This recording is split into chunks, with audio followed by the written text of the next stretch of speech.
ایاک نعبد و ایاک نستعین۔ میرے پاکستانیوں، آج میں پولیس تھانے گیا اپنی انویسٹیگیشن کے لیے، اپنی سٹیٹمنٹ ریکارڈ کرنے کے لیے۔ تو میرے لیے تو اب ایسے ہے کہ عدالتیں میرا آفس بن گئی ہیں، ہر روز میں آفس جاتا ہوں جس طرح، اور یہ انویسٹیگیشن پولیس کے بار بار پولیس اور جی آئی ٹیز کی انویسٹیگیشن میں بھی جاتا ہوں۔ میں صرف اپنی قوم کو آج یہ بتانا چاہتا ہوں کہ مجھے اس دوران میں اللہ کا شکر ادا کرتا ہوں کہ یہ جو میں 14 مہینے سے گزرا ہوں، میں نے 27 سال پہلے تحریک انصاف شروع تو کی تھی کہ اس ملک میں سب سے بڑا مسئلہ یہ ہے کہ انصاف نہیں ہے۔ مطلب انصاف کا مطلب یہ، انصاف اب یاد رکھیں ہمیشہ کمزور کو چاہیے ہوتا ہے، طاقتور اپنے آپ کو قانون سے اوپر رکھتا ہے۔ امریکہ اپنے آپ کو انٹرنیشنل کرمنل کورٹ کا حصہ نہیں بنانا چاہتا کیونکہ وہ طاقتور ہے، لیکن کمزور ملک اس کا حصہ بننا چاہتے ہیں کیونکہ ان کو طاقتور سے تحفظ چاہیے۔ جنگل کے اندر کمزور کو کوئی تحفظ نہیں ملتا، جو طاقتور ہوتا ہے بس اس کا راج ہے۔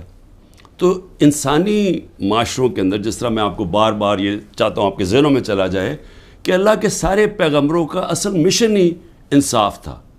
اور پھر سے بتا دوں، انصاف آزاد کرتا ہے انسانوں کو، کیونکہ ان کے حقوق طاقتور سے اس کی جب تحفظ دیتا ہے تو انسان آزاد ہو جاتے ہیں، اور آزاد انسان کی پرواز اوپر جاتی ہے۔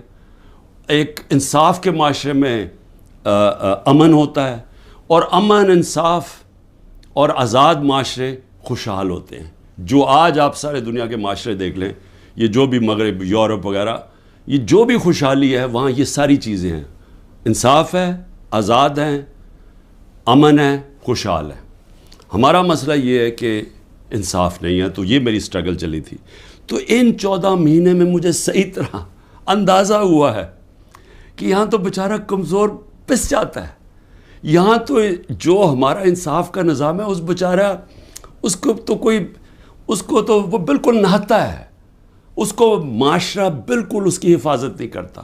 میں اپنی پارٹی کو بھی کہتا ہوں کہ جو اب ہمارے سے گزر رہی ہے، ہمارے گھروں میں گھس کے، رشتہ داروں کے بچوں کو اٹھا کے لے جاتے ہیں، عورتوں کو تنگ بدتمیزی کرتے ہیں، کہیں کی جگہ عورتیں بھی اٹھائی ہیں، ان سے بدتمیزی کی ہے، سیف لوٹ لیے ہیں، گھر لوٹ لیے ہیں، گھر توڑ دیے ہیں، بزنسز بند کر دیے ہیں۔ تو یہ جو ہمارے سے ہو رہا ہے یہ سارے کمزور طبقے سے ہوتا ہے پاکستان میں، جب وہ طاقتور کے سامنے اس کا ٹاکرا ہوتا ہے۔ آج اندرون سندھ آپ چلے جائیں تو جو وہاں لوگوں کا کمزور طبقے کا حال ہے، میں آپ کو یقین دلاتا ہوں کہ انسانی معاشرے میں ایسے لوگوں کو کوئی نہیں رکھ سکتا۔ یعنی ہوتا کیا ہے کہ وہ ان کے خلاف جرم بھی ہوتا ہے، ظلم بھی ہوتا ہے، اور انہی کو پھر ان کے اوپر سزا بھی مل جاتی ہے۔ یہ ہر جگہ ہے، یہ ہمارا بدقسمتی سے پختونخوا میں تھوڑا سا کم ہے، لیکن جس طرح آپ نیچے جاتے جائیں، پنجاب، پھر صدرن پنجاب، پھر سندھ، وہاں تو کوئی کمزور کی کوئی سننے والا نہیں ہے۔ تو ہمارے لیے میرا جو آج عزم ہے وہ اور سٹرونگ ہوا ہے، اور مضبوط ہوا ہے کہ یہ ایک جہاد ہے انصاف کی۔ کیوں اللہ کے پیغمبروں نے سب نے انصاف کے اوپر بات کی تھی؟ کیونکہ یہ انسانوں کو آزاد کرتا ہے۔ ہمارے لوگ غلام ہیں، حقیقی آزادی اس لیے ہے۔ تو میں اب تفتیش پہ آتا ہوں۔ تفتیش کیا تھی جی؟ کہ 9 مئی کو بہت بڑی سازش ہوئی، اور آپ مجھے پوچھ رہے ہیں کہ آپ سازش کا حصہ تھے۔ میں نے ان کو کہا سازش ہوئی، اس میں کوئی شک نہیں، وہ سازش تھی، لیکن سازش سے فائدہ کس کو ہوا اور نقصان کس کو ہوا؟ اگر سازش سے ہمیں فائدہ ہوتا تو تب ہی آپ کہتے نا کہ ہم نے سازش کی ہے۔ اگر سازش کی وجہ سے 10,000 لوگ ہمارے جیلوں میں ہیں، سینئر لیڈرشپ جیلوں میں ہیں، اب میرے 200 پہ کیس پہنچنے لگے ہیں، ہمارے گھر توڑے جا رہے ہیں، بزنسز بند کی جا رہی ہیں، وہ جیلوں میں سے صرف وہ چھوٹتے ہیں جو کہیں جی کہ میں آج تحریک انصاف چھوڑ رہا ہوں، اب وہ نکل سکتا ہے، اور پھر سب کچھ معاف ہو جاتا ہے، سارے اس کے کیس ڈراپ ہو جاتے ہیں۔ تو سوال میرا یہ ہے کہ فائدہ کس کو ہوا؟ فائدہ ہوا یہ جو سارے منی لانڈررز، یہ 30 سال سے جو ملک کو لوٹ رہے ہیں، جن کے پیسے باہر پڑے ہیں، جو کہ اربوں خربوں پتی بن گئے جبکہ ملک مقروض ہو گیا ہے، یہ سارے جو آج اوپر بیٹھے ہوئے ہیں ان کو فائدہ ہوا ہے، اور ان کو فائدہ کس نے کروایا؟ ملک کی اسٹیبلشمنٹ نے، اور انہوں نے کامیابی سے اسٹیبلشمنٹ کو استعمال کیا، اور انہوں نے اس اسٹیبلشمنٹ کو ان کے ساتھ مل کے سازش کی۔ یہ سازش کبھی نہ ہوتی جب یہ دونوں مل کے نہ کرتے، اور بہت بڑی سازش ہمارے سے نہیں ہوئی، پاکستان سے ہوئی ہے۔ اب میں آپ کو بتاؤں سازش ہوئی کیسے۔ سپریم کورٹ کا فیصلہ آ گیا ہے کہ عمران خان کو غیر قانونی اور غیر آئینی طور پہ اٹھایا گیا، اغوا کیا گیا ہائی کورٹ کے اندر سے۔ یہ میں نے سازش کر کے اٹھایا تھا اپنے آپ کو۔ میں نے تو نکلنے سے پہلے صبح کو جب مجھے اندازہ ہوا کہ یہ مجھے پکڑیں گے، حالانکہ میرے اوپر کوئی کیس نہیں تھا، میں سب پہ بیل میں تھا، جب مجھے پتہ چلا تو میں نے پہلے کہا کہ وارنٹ دکھاؤ اور مجھے پکڑ لو۔ تو کیا ضرورت پڑی تھی کہ ڈنڈے مار کے، چیزیں توڑ کے، شیشے توڑ کے، وہ بیچارہ رجسٹری آفس کے سٹاف کو مارا، وکیلوں کو مارا، میرے گارڈز کو بیچارے ان کو مارا۔ کیا ضرورت پڑی تھی؟ کیا کہ میں دہشت گرد تھا؟ تو جان کے یہ دنیا میں دکھانے کے لیے ویژلز یہ جو گئے ہیں کہ جس طرح مجھے وہاں سے پکڑ کے لے کے گئے ہیں، اور اس کے بعد پہلے سے ہی تیاری تھی کہ جو بھی رد عمل آئے گا وہ پہلے سے تیار بیٹھے تھے کہ انہوں نے یہ بلڈنگ چلانی ہے۔ اور میں انشاءاللہ جس دن انڈیپینڈنٹ انویسٹیگیشن ہوئی میں ثابت کروں گا۔ عسکری ٹاورز کا ایک گواہ ہے، اور کوئی پتہ نہیں وہ ویگو ڈالا وہاں پہنچ جائے اور اس کو اٹھا کے لے جائے، اس کی پوری ریکارڈنگ ہے کہ وہاں کیا ہوا تھا۔ وہ کوئی تحریک انصاف نہیں تھی جب عسکری ٹاور جلایا گیا۔ اور کیا آج آئی جی پنجاب جو دندناتا پھر رہا ہے، کیا اس سے کسی نے نہیں پوچھ رہا کہ وہاں سے 2 گھنٹے لگ رہے ہیں، وہ لوگ آ رہے ہیں اور یا پروٹیسٹ کرنے کے لیے، کسی نے نہیں پوچھنا اس سے کہ جناب آپ کی پولیس کدھر تھی؟ ساری جگہ تو ٹیئر گیسنگ کر رہے تھے، ساری جگہ تو کھڑی تھی، ادھر کیوں نہیں گئی؟ اور کدھر گیا وہ سی سی ٹی وی کیمرہ؟ کیوں نہیں اس کی فوٹیج آئی سب کے سامنے؟ کیوں نہیں انڈیپینڈنٹ انکوائری ہوئی؟ کور کمانڈر گھر کی سازش تھی، اور انشاءاللہ یہ سازش آئے گی سامنے جب ہمارا موقف سنا جائے گا۔ میں نے انکوائری والوں کو بھی کہا جج دونوں طرف سن کے فیصلے کرتا ہے، ون سائیڈڈ فیصلے نہیں کرتا کہ ایک جج جوری ایکسیکیوشنر جناب آپ ہی فیصلہ کر لیں کہ جی یہی انہوں نے کیا اور ان کو پکڑ کے مارنا شروع کر دو، پکڑ کے لو اور ملٹری کورٹس بنا دو تاکہ کچھ چیز نکلے ہی نہ، جیسے مرضی سزا دے دو۔ تو میری اپنی قوم سے جو میں آج کہنا چاہتا تھا وہ یہ کہ اس کو جس طرح استعمال کیا گیا، یہ نہیں کہ انہوں نے تحریک انصاف کو پلان کر کے ختم کرنے کی کوشش کی ہے، یہ ہماری ڈیموکریسی ختم کر رہے ہیں۔ مجھے جو آج سوالوں سے چیز سامنے آئی وہ کیا تھی؟ مجھے کہتے جی آپ کے لوگ کیوں گئے وہاں، کنٹونمنٹ میں کیوں گئے، تو فلانی جگہ کیوں گئے، آپ نے پہلے سے تیار کیا ہوا تھا۔ میں نے ان سے پوچھا کہ جب مجھے کمانڈو ایکشن سے اٹھایا جا رہا ہے وہاں، تو کدھر جانا تھا لوگوں نے پروٹیسٹ کرنے؟ تو اس کی باتوں سے مجھے یہ لگا کہ آپ کو پرامن احتجاج کرنے کی اجازت نہیں ہے کہیں جی ایچ کیو کے سامنے یا کنٹونمنٹ کے سامنے۔ مجھے بتائیں آئین میں کدھر لکھا ہوا ہے؟ کہیں آئین میں لکھا ہوا ہے تو میں مانوں کہ میں نے قانون توڑا ہے۔ آئین میں لکھا ہوا ہے کہ آپ کا حق ہے، ہر پاکستانی کا حق ہے کہ جب ناانصافی ہو، سمجھ لیں ناانصافی کے خلاف آپ پروٹیسٹ کر سکتے ہیں پرامن طور پہ، یہ آپ کا آئین کا حصہ ہے۔ اور ناانصافی ہوئی تھی، سپریم کورٹ نے کہا کہ ناانصافی ہوئی ہے، سپریم کورٹ نے اپنے فیصلے میں کہا ہے کہ غیر آئینی اور غیر قانونی طور پہ عمران خان کو اٹھایا گیا، اور پھر جس طرح ذلیل کر کے مجھے اٹھایا گیا، تو کیا یہ بھیڑ بکریاں تھیں؟ یہ تحریک انصاف کے جو لوگ تھے وہ بھیڑ بکریاں تھیں، چپ کر کے بیٹھ جاتی؟ کیا انہوں نے غلط کیا تھا کہ اگر وہ پرامن احتجاج کے لیے نکلے تھے؟ جی وہ جو جیو فینسنگ میں وہاں بھی پہنچ گیا نا، وہ بھی ساروں کو جیلوں میں ڈال دیا۔ اس کا مطلب آپ یہ کہہ رہے ہیں کہ آپ ساری جگہ احتجاج اگر کر سکتے تو کریں، لیکن کہیں بھی کنٹونمنٹ کے اندر جی ایچ کیو آپ اس کے سامنے احتجاج نہیں کر سکتے۔ آپ ذرا غور سے سمجھ جائیں کہ اس کا مطلب کہ آپ نے کہا ہے کہ اگر وہ قانون توڑیں بھی تو وہ قانون سے اوپر ہیں. یہ مطلب ہو گیا نا اس کا. میرے اوپر ایک کیس کیا ہے کہ میں نے ملک سے غداری کی. ملک سے کیا غداری کی کہ جنرل فیصل نصیر کو میں نے کہہ دیا ڈرٹی ہیری, اور میں نے اس کو کہا کہ یہ ذمہ دار ہے میرے قتل کا کرنے کی کوشش پہ. اس کو کہا جی آپ نے ملک سے غداری کر دی. اس کو ملک سے غداری کہہ رہے ہیں. سو اس کا مطلب یہ کہ یا تو وہ جنرل فیصل نصیر قانون سے اوپر ہے, یا آپ نے اس کو لائسنس دیا ہوا ہے کہ وہ کسی کو قتل کر دے, یا تو یہ مطلب, اور یا یہ کہ ہماری جرت کیسے پڑی, کہ ہم کوئی کمی ہے اس ملک میں, کیا ہماری کوئی حیثیت ہی نہیں ہے کہ میں اپنی ایف آئی آر نہیں کٹوا سکتا جو میرا ملک کا قانون مجھے حق دیتا ہے. بھئی مجھے سے وہ پہلی جے آئی ٹی میں پوچھتے جی خان صاحب آپ کے پاس پروف کون سے تھے کہ یہ فیصل نصیر نے کروایا. میں نے کہا آپ نے جو کوئٹہ میں 4 گھنٹے جو وہ قتل ہوا ہے وکیل, اس کے اوپر تفتیش کی تھی, کوئی ثبوت ملے تھے جب میرے اوپر 302 کا قتل کا پرچہ ڈال دیا؟ کیا جب ذلِ شاہ جب مرا تھا تو 3 دن میرے اوپر 302 جب قتل کا پرچہ لگایا تھا, آپ نے تفتیش کی تھی؟ تو جب ایف آئی آر کا مطلب ہوتا ہے فرسٹ انویسٹیگیٹنگ رپورٹ, تو جب وہ تفتیش ہوگی تو پتہ چلے گا نا. تو میرا سوال یہ ہے کہ برطانیہ میں جو سب سے مقدس جگہ ہے وہ ہے prime minister house, 10 Downing Street. ہر دوسرے دن وہاں احتجاج ہوتا ہے, پرامن احتجاج ہوتا ہے.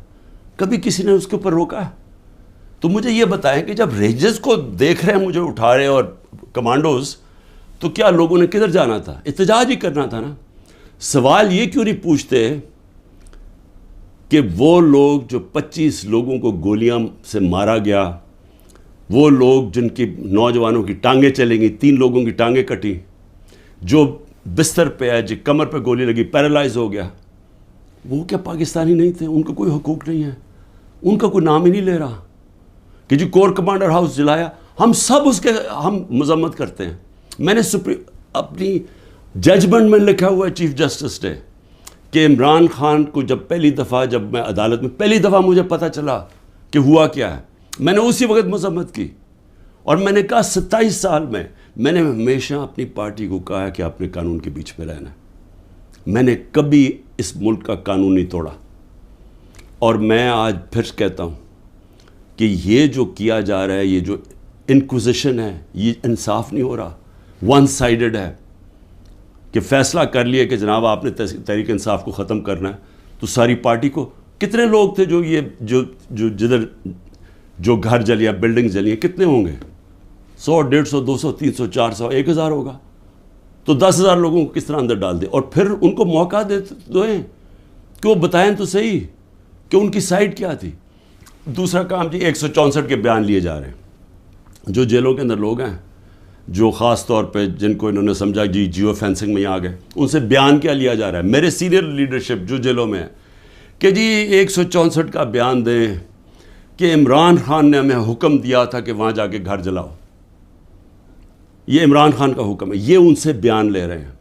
پہلے تو قانون کے اندر یہ سمجھ جائیں کہ جو وعدہ معاف گواہ ہوتا ہے اس کو گرگٹ کہتے ہیں قانون میں.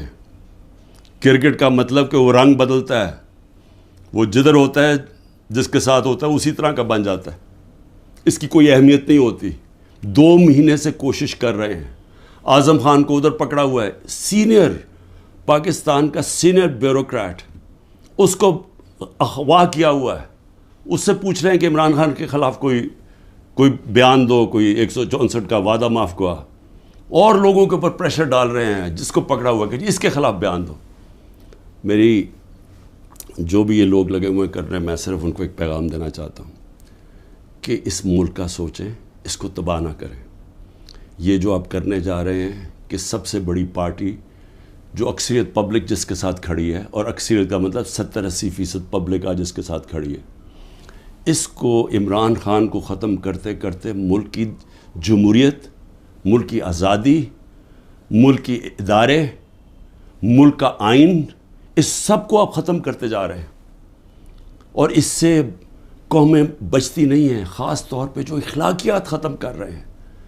ساری morality ختم ہو گئی ہے. کیئر ٹیکر گورنمنٹ پہ وہ بیٹھے ہوئے ہیں, وہ ٹی وی پروگرام پہ کہہ رہے ہیں ٹی وی پروگرام کے شرم بھی نہیں آ رہی کہ کیئر ٹیکر کا مطلب ہوتا ہے غیر جانبدار، نیوٹرل. وہ کہہ رہے ہیں جی ہم نے بانٹا تھا کہ اس کو اتنے نمائندے اے این پی کے آئیں گے، اتنے جے یو آئی کے آئیں گے اور اتنے فلانے کے آئیں گے. تو یہ تو یعنی اگر ہماری، مجھے افسوس ہے عدالتوں میں بڑا پریشر ہے، لیکن اسی کے اوپر سو موٹر ایکشن لیں کہ کیسے کیئر ٹیکر گورنمنٹ ہو سکتی ہے جو کہ تینوں پارٹیز کی بن گئی ہے. ہم اپنی گورنمنٹ گرا رہے ہیں، آئین کے مطابق کیئر ٹیکر آنا ہے، یہ آ کے بیٹھ گئے اور ہر قسم کی کرپشن ہو رہی ہے. آج کوئی فکر نہیں پڑی نیب کو کہ کرپشن کدھر ہو رہی ہے، کوئی ایف آئی او کو فکر نہیں ہے. ملک کھلے عام کرپشن ہو رہی ہے آج، اور صرف لگے ہوئے ہیں کہ جی کسی طرح اس پارٹی کو ختم کریں. تو میں صرف ایک تو یہ کہنا چاہتا تھا آج کہ میرا یہ جو ہوا ہے آج تفتیش، مجھے حیرت ہوئی کہ وہ یہ، بلکہ وہ ان کے ایسے وہ بول رہے تھے جیسے کہ آپ احتجاج بھی کرنا آپ کے لیے آپ نے کوئی غداری کر رہا ہے ملک کے ساتھ، تو پھر جمہوریت ختم کر دیں، کہہ دیں مارشل لا لگ گیا، کہیں کہ پھر جناب جو مرضی وہ فیصلہ کریں گے وہ کریں گے. لیکن جمہوریت کے اندر ہمارا حق ہے کہ ناانصافی جب ہمارے سے ہوتی ہے اور سپریم کورٹ نے کنفرم کیا تو اس کے بعد ہمارا رائٹ ہوتا ہے پرامن احتجاج. اور میں پھر سے کہتا ہوں کہ جن لوگوں نے جلایا تھا کور کمانڈر گھر یا جو بھی جلائی ہیں بلڈنگز، ان سب کے اوپر ایکشن لینا چاہیے. میں سب سے پہلے کہتا ہوں، اور ہمیں کوئی انفارمیشن ہو ہم بھی آپ کی مدد کریں گے ان کے اوپر ایکشن لینے کے لیے، کیونکہ ہم نے نہیں کیا. دوسری چیز ہی اسرائیل آیا جی، اسرائیل کے اوپر ایک گورنمنٹ منسٹرز کہہ رہے ہیں کہ جی دیکھیں عمران خان کے، اسرائیل نے عمران خان کے لیے سپورٹ کر دیا. پہلے تو یہ ذرا میرے بیان سن لیں، یہ جب میں پرائم منسٹر تھا، یہ میرے بیان صرف یہاں نہیں ہیں، 2 پاکستان میں بھی ہیں اور امریکہ کے اندر جا کے میں نے یہ بیان دیا ہے. یاد رکھیں امریکہ کے اندر سب سے تکڑی لابی اسرائیل کی لابی ہے. امریکہ کے اندر سننے کے میں نے بیان کیا دیا، اور پاکستان میں بھی پرائم منسٹر ہوتے ہوئے. Next questioner. There's been talk about Pakistan forming relations with Israel, and we know the winds of change are blowing through the Middle East. Is this in the cards, and why? I'm afraid I don't know where this has come from. It's not. Pakistan has a very straightforward position, and it was a founder of Pakistan, Quaid-e-Azam, Muhammad Ali Jinnah, who was very clear that, there has to be a just settlement, a homeland for Palestinians before Pakistan can recognize Israel.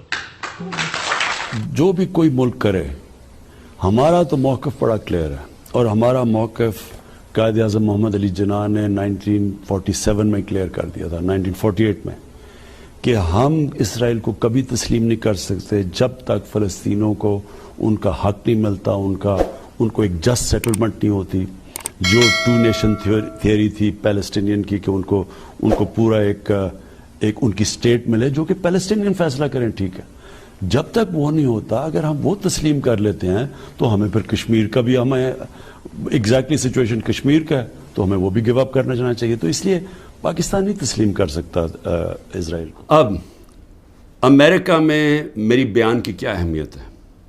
کیونکہ یہ جو 2 ہیں نا، نواز شریف اور زرداری یا ان کے بچے، میں چیلنج کرتا ہوں کہ یہ جا کے امریکہ کیا پاکستان میں بیان دے دیں ان کے خلاف، لیکن امریکہ میں جا کے دیں. یہ میں کہتا ہوں کہ ان کی اتنی جرت نہیں تھی کہ جب امریکہ نے اور ہندوستان نے مل کے موڈی کے دورے پہ امریکہ جب جوائنٹ سٹیٹمنٹ دی اور انہوں نے کہا کہ پاکستان کا نام لیا، بائیلیٹرل ٹاکس میں پاکستان کا نام آتا ہے کہ جی پاکستان کراس بارڈر ٹیررزم کر رہی ہے اور پاکستان کو بند کرنی چاہیے. کسی کا بیان نکلا کسی کے منہ سے، کہیں وہ بیٹھا ہوا نواز شریف کہ اس کے منہ سے کوئی آواز نکلی، کہیں زرداری کے منہ سے کوئی آواز نکلی؟ نہیں نکلے گی. جب 400 ڈرون اٹیک ہو رہے تھے پاکستان میں، جو دنیا میں کوئی مثال ہی نہیں ہے کہ آپ جس کے لیے جنگ لڑ رہے ہیں وہ آپ کے ملک میں ڈرون اٹیک کر رہے ہیں، ان کے منہ سے ایک لفظ نہیں نکلا. اور میں آج اپنی اسٹیبلشمنٹ سے پوچھنا چاہتا ہوں کہ آپ ان لوگوں کی آج حمایت کر رہے ہیں جن کے اربوں روپے نہیں ڈالر باہر پڑے ہوئے ہیں. یہ کبھی بھی ایک لفظ نہیں کہیں گے ان لوگوں کے پاس جن کو پتہ ہے کہ وہ کسی وقت ان کے، جس طرح وہ روسیوں کے اب ڈالر ضبط کر رہے ہیں نا، ان کی روسیوں کی پراپرٹیز جب سے جنگ ہوئی ہے ضبط کر رہے ہیں، وہ کبھی بھی ان کے ڈالرز، کیونکہ چوری کا پیسہ ہے اور اربوں ڈالر پڑا ہوا ہے ان کا باہر، یہ کبھی ان کے خلاف بات نہیں کریں گے، یہ اپنے ملک کے لیے کبھی کھڑے نہیں ہوں گے. یہ تو ان کو تو ہندوستان سے جان جاتی ہے، کیونکہ ان کو پتہ ہے کہ ہندوستان کی اور اسرائیل کی لابی بڑی مضبوط ہے امریکہ میں، تو یہ تو کبھی بھی نہیں ملک کے لیے سٹینڈ لے سکتے. تو ان کی جو بیکنگ کی جا رہی ہے، میں یہ سوال پوچھتا ہوں کہ آج عمران خان کو تو دہشت گرد ثابت کرنے کی کوشش کی جا رہی ہے. مجھے یہ بتائیں کہ کبھی عمران خان نے ایسی حرکت کی کہ امریکنوں کو میسج بھجوایا جائے اپنے ایمبیسڈر حسین حقانی کے ذریعے میمو گیٹ کے اندر، وہ جو میمو گیٹ تھا، امریکنوں کو کہہ رہا ہے کہ ہماری فوج سے ہمیں بچا لو، اس کو آج پرائم پوزیشن میں بیٹھا ملک کے فیصلے کر رہا ہے. اور دوسرا، جس کو اتنا پیار تھا مودی کے ساتھ کہ اس کو گھر پہ شادی پہ بلا لیا، جبکہ وہ پاکستانی فوج کو پاکستان کے آرمی چیف کو دہشت گرد کہہ رہا تھا مودی. وہ کہتا پرائم منسٹر ٹھیک ہے لیکن وہ تو پتلا ہے، دہشت گرد پاکستانی فوج کو کہہ رہا تھا. ڈان لیکس کے اندر کیا ہوا؟ وہی کہہ رہا تھا نا کہ ہم تو بے بس ہیں جناب، ہماری فوج دہشت گردی کر رہی ہے.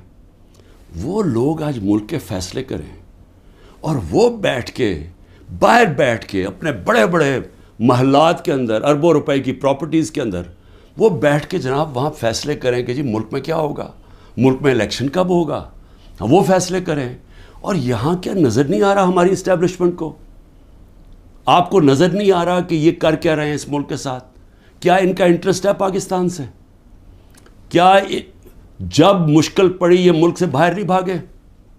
کیا اسٹیبلشمنٹ نے خود، میں گواہ ہوں جتنی دفعہ مجھے انہوں نے ان کی کرپشن کے کیسز بتائے ہیں، میں گواہ ہوں جب جنرل باجوہ نے بتایا کہ انہوں نے فلانے ملک سے کتنی کمیشن اربوں ڈالر کی کمائی، میں گواہ ہوں کہ جب انہوں نے بتایا کہ یہ آصف زرداری کے جو کیسز ہیں، یہ شروع کی بات تھی، بعد میں تو ڈیلنگ کر لی انہوں نے. جنرل مشرف نے جب اس کا نیب کا پہلی دفعہ جو چیئرمین بنا جنرل امجد، مجھے بریفنگ دی گئی کہ ان کی کتنی پراپرٹیز ہیں ملک سے باہر. یہ تو پکڑی گئی ہے نا ایون فیلڈز کی اور 2-3 اور، باقی کتنی پراپرٹیز ہیں؟ میں بات کر رہا ہوں تب کی، آج سے 20 سال پہلے کی. اس کے بعد جو لوٹ مار انہوں نے 10 سال کی وہ اس کے اوپر ہے، اور آج جو کر رہے ہیں. تو کوئی ہمیں فکر نہیں ہے کہ ہمارا ملک بینکرپٹ ہو چکا ہے اور ہم آج انجینئرنگ کر رہے ہیں ہماری اسٹیبلشمنٹ کہ یہی لوگ پھر واپس آ جائیں؟ تو کوئی فکر نہیں ہے ملک کی. کیا یہ عمران خان نے کوئی ٹھیکہ لیا ہوا ہے کہ وہ سارا وقت یہ سارا برداشت کرے یہ جو ہو رہا ہے آج، اور صرف وہی اسی کے اوپر سارا رکھے کہ جی اس کو کسی طرح دبا دو؟ کس کا فائدہ ہے اس میں؟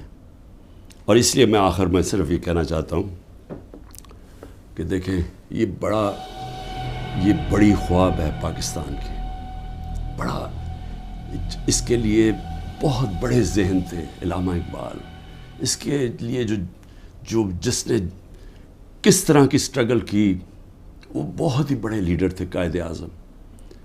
اور وہ لوگوں نے اس ملک کو جس طرح بنایا، اور جس طرح قائد اعظم نے جب پہلی دفعہ پاکستان آئے، جب ابھی پاکستان نہیں بنا 3 ہفتے پہلے آئے، تو انہوں نے کہا کہ اپنے اے ڈی سی کو کہ میں نہیں سمجھتا تھا کہ میری زندگی میں یہ پاکستان بنے گا. یہ وہ ملک تھا، اور ہم نے اپنی آنکھوں سے ہمارے بڑوں کو سنا، کیونکہ ہم تو پاکستان میں پیدا ہوئے تھے. سارے ہمارے بڑے کہتے تو کتنے خوش قسمت ہو، آزاد ملک میں پیدا ہوئے. اور یہ ہمیں بدترین غلامی کی طرف جو لے کے جایا جا رہا ہے. نہ کوئی انسانیت رہے گی، نہ کوئی حقوق ہیں، جو مرضی چاہے کریں، کوئی قانون توڑیں، چوروں کو اوپر بٹھا دو. جو فورن پالیسی ایسی ہے کہ ہم ساری دنیا میں ذلیل ہو رہے ہیں آج، جن سے اتنی محنت کی کہ جی ہم امریکہ کو خوش کر رہے ہیں، وہ جا کے انہوں نے ذلیل کر دیا. ساتھ والا ہمسایہ اوپر جا رہا ہے، وہ کہتا ہے ان کی فکر ہی نہ کرو، یہ اپنے بوجھ میں ہی اب گرنے لگا ملک. اور اس وقت انہی لوگوں کو جو 30 سال سے اس ملک کی خون چوس رہے تھے، آج ان کو آپ پھر تیاری کرا رہے ہیں اوپر بٹھانے کے لیے. میں ابھی بھی کہہ رہا ہوں کہ یہ جو ملک ہے، یہ 27ویں رمضان کو بنا تھا. یہ بڑی خواب کا نام ہے، اور ہم سب کو، ساروں کو، میں سب کو کہہ رہا ہوں کہ ہمیں اس کے لیے جد و جہد کرنی پڑے گی. اور میں انشاءاللہ پھر سے میں ریپیٹ کرتا ہوں، میں بار بار کہتا ہوں، جو بھی ہو جائے، میں بھی ہر قربانی کے لیے تیار ہوں اس ملک کی آزادی کے لیے، اور میں آپ سب کو کہہ رہا ہوں کہ آپ کو تیار ہونا پڑے گا قربانی کے لیے، کیونکہ آزادی گھر میں بیٹھ کے نہیں ملتی، زنجیریں گرتی نہیں ہیں، توڑنی پڑتی ہیں، جد و جہد کرنی پڑتی ہے۔ پاکستان زندہ باد۔